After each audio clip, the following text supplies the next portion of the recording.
tourism. It's one of the biggest industries in the world, bringing in money, bringing people jobs, bringing people enjoyment. And tourism comes in different shapes and sizes, in different forms. So today in this video, I'm going to teach you about the 3 major types of tourism: inbound tourism, outbound tourism, and international tourism. If you are new to this channel, my name is Dr. Hayley Stainton and I teach all things travel and tourism.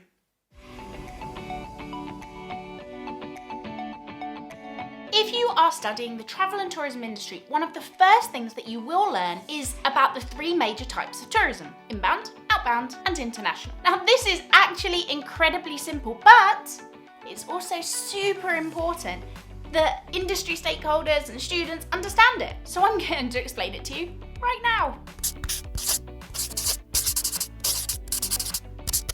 Inbound tourism is quite simply the act of tourists coming in to a country. There are many countries around the world that rely on inbound tourism. In other words, they rely on people travelling to their country to come to visit and to be tourists. Now, for many countries, this tourism might be seasonal. So, for example, Spain is much busier in the summer season when the weather is nicer than it is in the winter season. Thailand is not as busy during their summer season because that's the rainy season, and many tourists aren't really keen on getting wet. This means that many inbound tourism destinations will have seasons. So they'll have peak seasons, the busy season, low seasons, the quiet season, and shoulder seasons, which is the bit either side where it's starting to get busy or it's quietening down. Inbound tourism is really important to some destinations because they rely on it. Tourism brings in money. Tourism creates jobs. If there's no tourism, as we've seen in the COVID pandemic, these people who rely on the tourism industry hugely suffer. In ordinary times, many people will actually work during the peak season and not during the quiet season. For example, many of the islands in Greece will have bars and restaurants and it will be buzzing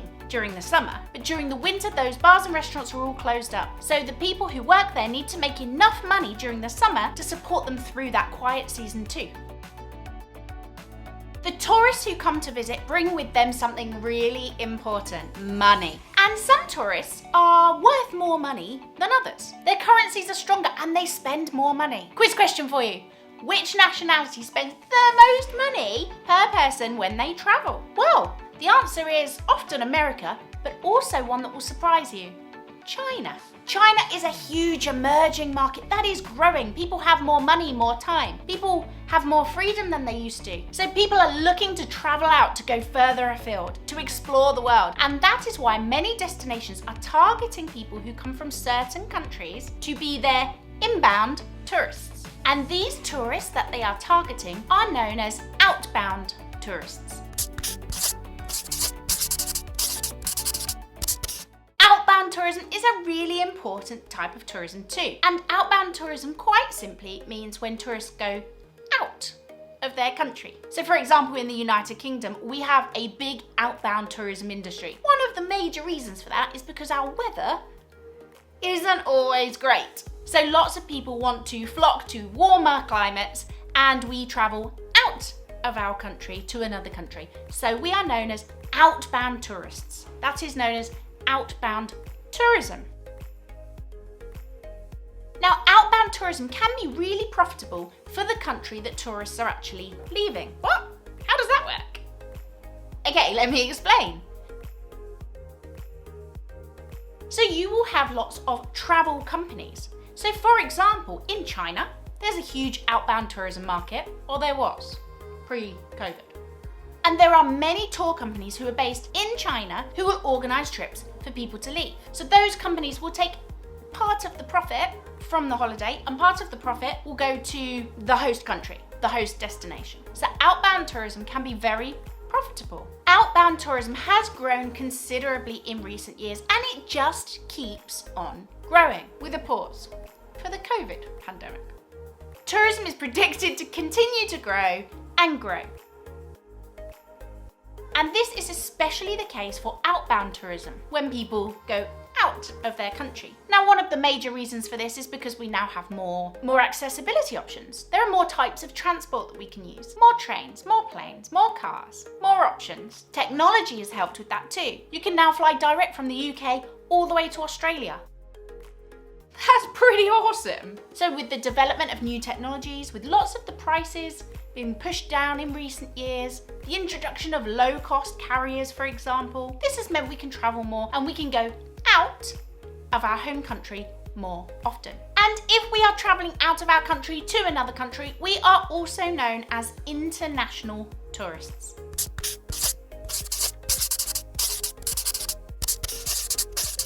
So international tourism means tourism that is international.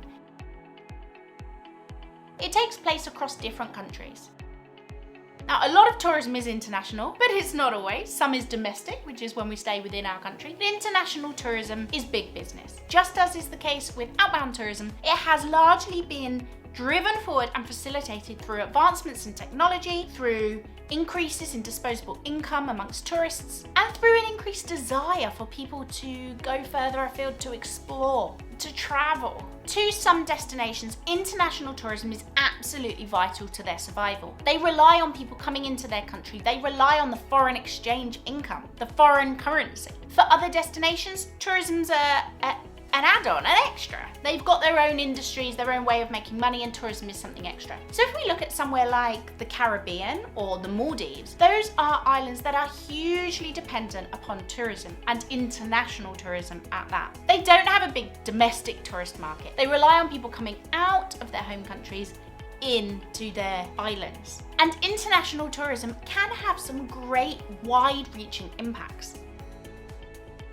Tourism can be vitally important for lots of destinations, and if it is managed sustainably, the economic impacts can be great. It can help to enhance the economy. It can help give people jobs. It can help people to have enough money to send their children to school, to feed their children. It can make a huge difference. Governments can raise money through taxes. They can then reinvest that money into the local infrastructure and life in that area, which can have an overall positive impact. So those are the three major types of tourism that you will often hear when you start off learning about the travel and tourism industry. But in reality, there are so many different types of tourism. It's such an exciting industry. And if you're interested to learn more, make sure you watch this video next.